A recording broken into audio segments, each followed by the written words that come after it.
Hey guys, Dr. Art here, and up in the office with another JTEC tuning video. This little dude right here. And now this comes to us from a guy named, we'll call him Henry because he didn't want me to use his real name or a picture of his real vehicle, but it looks kind of like this. Okay, he's in one of those states that doesn't like these type of modifications. 2001 5.9 Durango. It's got some few bolt-ons on it. It's lowered. It looks nice. It sounds good, stuff like that, but he needs a little bit more power to it. So we're going to do pretty much a spicy tune on this. But being a Durango, a couple little things are different. And it's a JTEC Plus, so it's got some extra tuning ability for a couple minor things in the transmission and whatnot. So let's get started. Follow along, learn something, and we'll do this one together. Okay, we're going to start. We'll open up the engine tab. We go to general. We can see it's a 5.9. All right. Idle. Did not change cams or ejectors or anything like that, so there's nothing here on the idle screen that you would need to play with. RPM.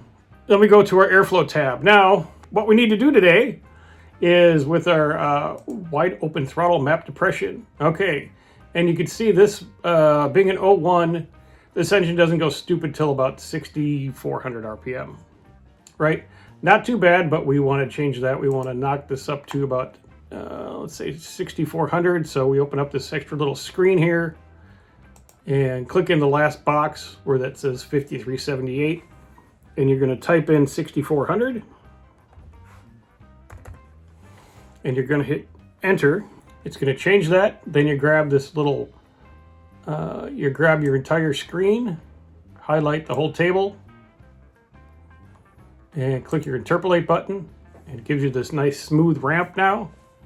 And you exit that back screen. And here's our new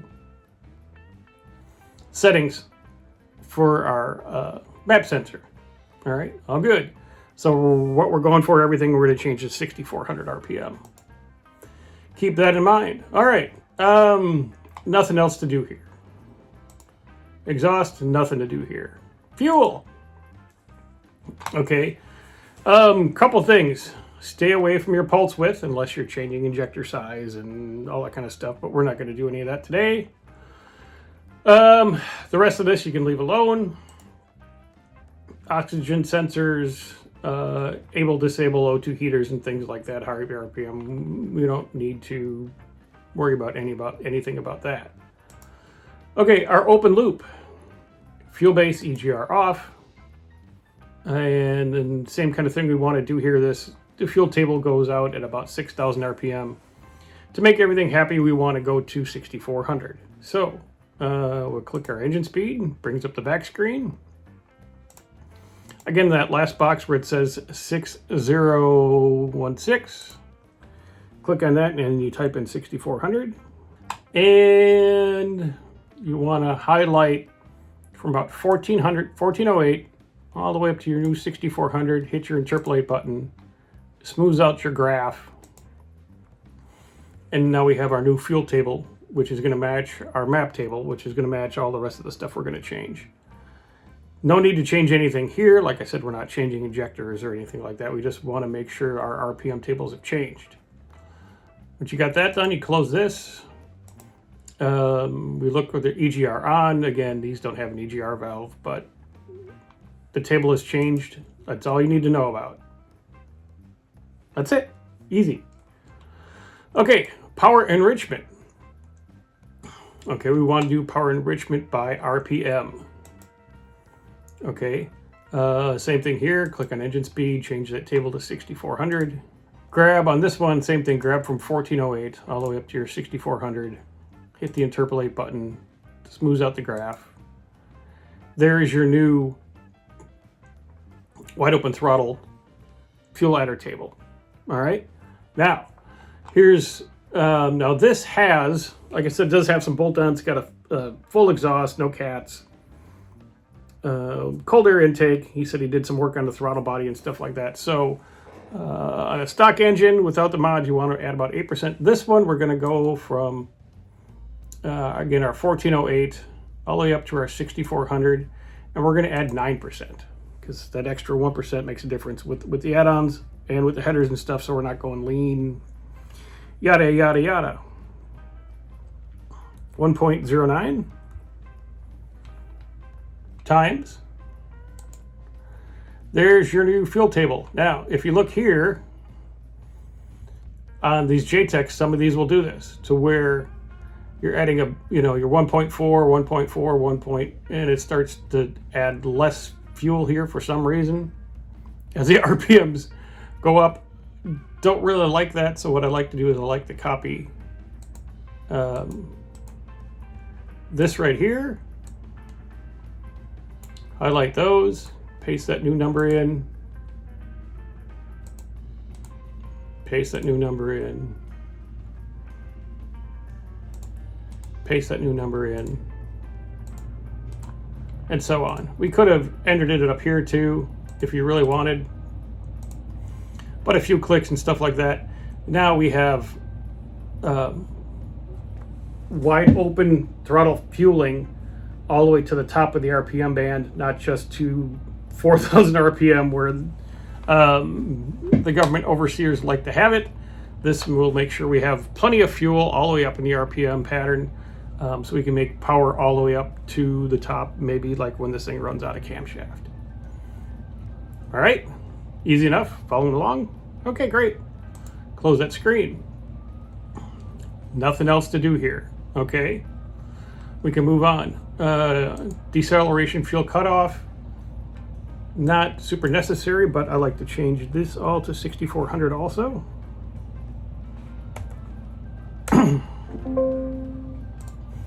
Keeps everything in the table happy. This, nothing, you don't need to change any of this. This transient, nothing to change there. All right, spark. We move on to our spark tables. Now, main spark. And you can see that this table has already changed over to 6400. Sometimes they do, sometimes they don't. There's no rhyme or reason to it, at least that I know of. Make sure it's up to 6400, if not, do the appropriate changes. All right, the screens we're going to worry about here is, on this one, 7901 to 103. These are, now these readings in your spark table, this is what your MAP sees, your MAP sensor, your manifold pressure. This is what your manifold pressure sees and reports back to the engine of what operating conditions the motor is in at this particular moment.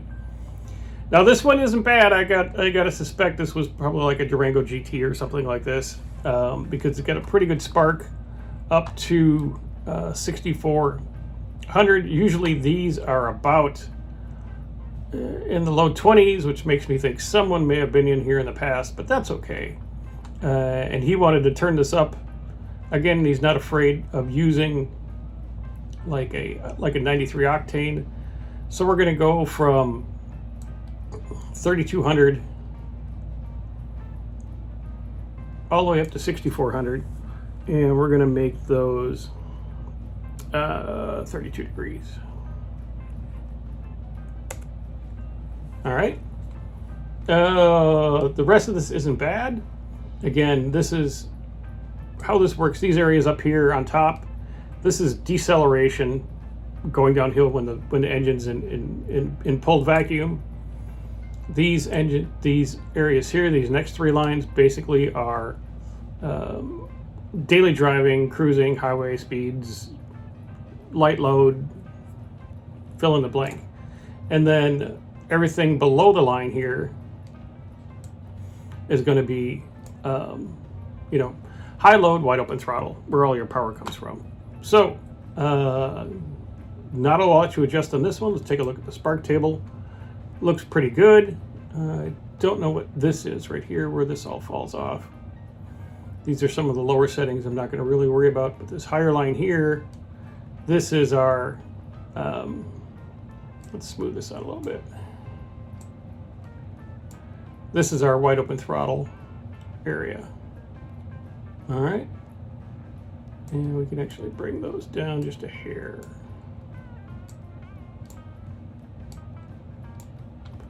So we got a nice smooth line all the way at 32 degrees, all the way up.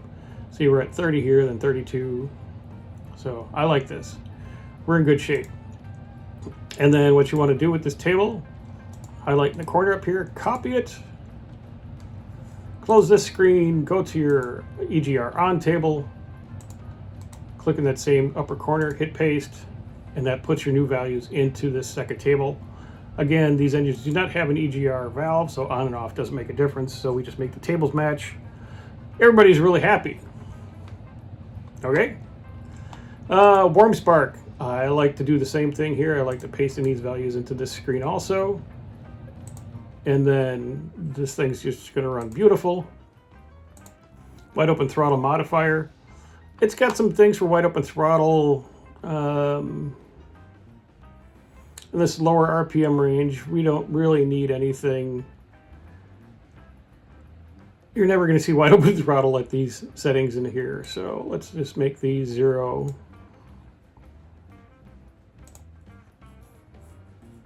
Hit 0 and equals. And the rest of these up here, they're not going to matter because the engine's never going to see these readings at wide open throttle. So we can just leave them alone. Okay, air intake temperature. When it's cold, like if we live up north, it's going to add a little bit of timing. When it gets really hot, you know, anything above 140 degrees here, air intake temperatures.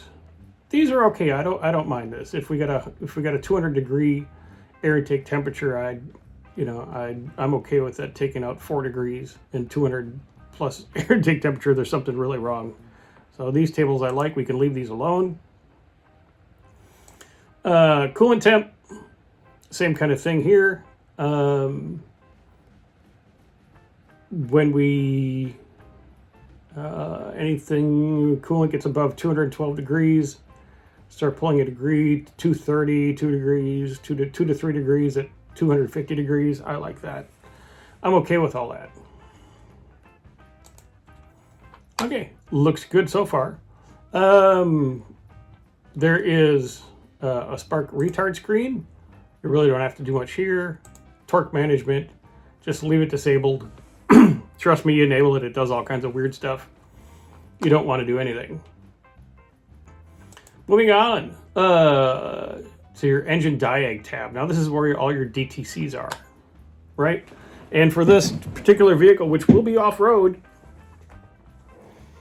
like our O2 sensors here, the post-CAT O2 sensors, we can disable them because there's going to be no CAT on this engine, so there's no need for these O2 sensors to report back to the computer that there is an issue, and we turn them off for bank 1 and bank 2. All right. Again, this is when you have an off-road vehicle with a CAT delete. Knock sensor, anything else that we would need here. Yeah, O2 heater, these two right here, because we're not going to have that rear O2 sensor. So when it looks for this heater thing, we're just going to disable these reports also. All right. Air intake, cylinder misfires, trans control,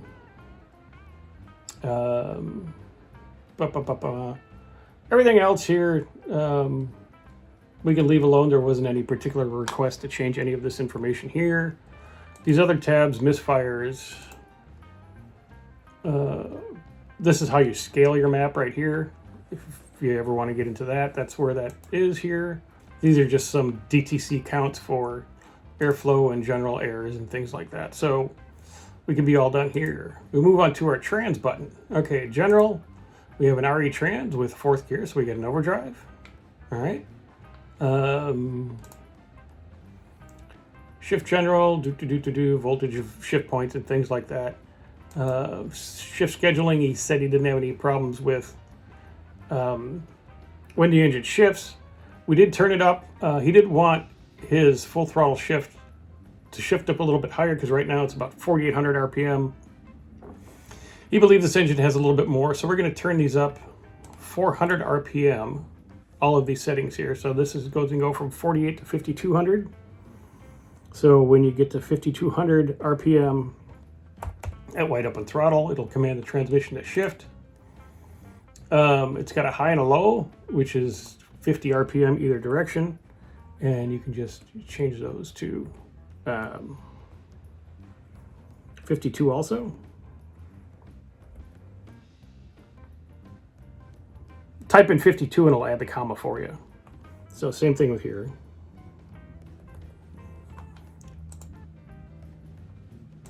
And what that's going to look like, your target that you want the engine to shift between gears, 1 to 2, 2 to 3, etc. At wide open throttle is now 5,200 RPM, with a max target, mid target of 50 RPM either side of that 5,200. Easy. Shift pressures. Leave most of these alone. This one, I had good luck making these. It's 22 and a half. I like to make these about 26. Most folks, when you get to 26, they're like, no, that was good. So,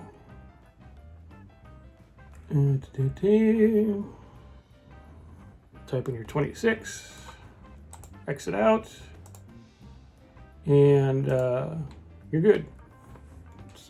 So we just add a little bit of shift pressure under boost for the trans. Torque converter, lock up again.